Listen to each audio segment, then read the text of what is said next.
Food aid, of course, cannot resolve all of the health problems associated with malnutrition. Severe malnutrition can have serious long-term effects. Dr. Kate Sadler is a nutritionist and expert on severe acute malnutrition. She's also director of programs for Valid International, an organization whose mission is to improve global health and nutrition. We've reached her in Oxford. Dr. Sadler, we know that children and malnutrition in children is a key indicator even for declaring a famine. What happens to a child when they're that severely malnourished? Well, in reality, what this means is that their body is collapsing. Essential metabolic processes that keep the body alive all start to fail, really. The immune response, liver, heart, kidney function are all compromised. Ultimately, they lose appetite. And at that late stage, treatment is really hard, and risk of death is really high.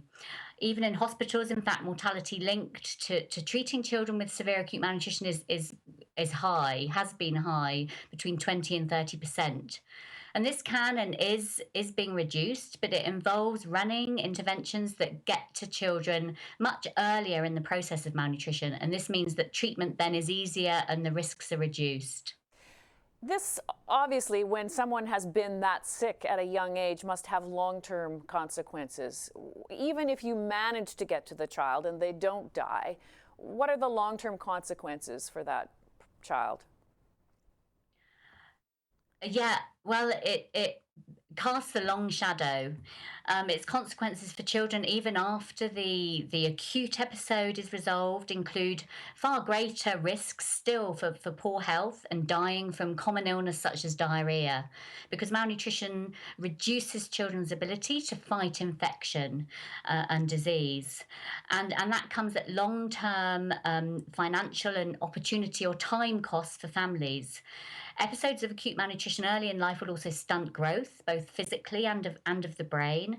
And stunted growth means lower work productivity for many in the longer term. And for young women, that results in higher reproductive risks. We know also that cognitive brain development also suffers, and this impacts educational performance, of course, and ultimately their ability to earn. So these impacts of malnutrition in early life really flow kind of throughout the life cycle, down generations, to affect families and communities. It reinforces the cycle of poverty and their vulnerability to food crisis in the future. You know, it's interesting as you talk, because often when we see instances like we're witnessing now in Africa and in Yemen as well, in the Arabian Peninsula, we think that once the food aid is delivered, that that Western nations have done their job. It's obviously not the case. This must have, and I know this is not your expertise particularly, but it must have enormous economic implications as well. Yeah, huge economic implications for families, communities, and countries. We know there is good research, in fact, that shows how the size of the impact of undernutrition in a country has on GDP, basically, of countries. Yeah.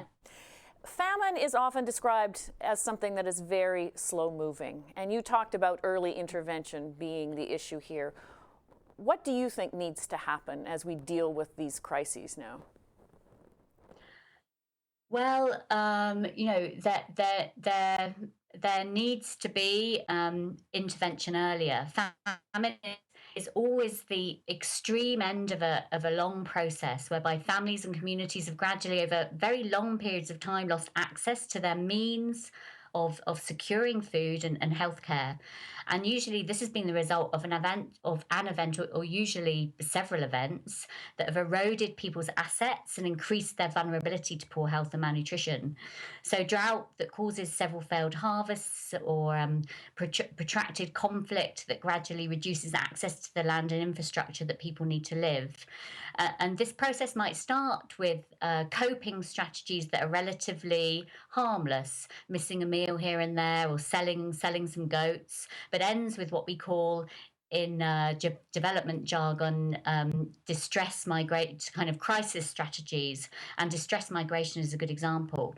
So really, it's at those earlier stages that we really need intervention if we're going to halt the process towards famine.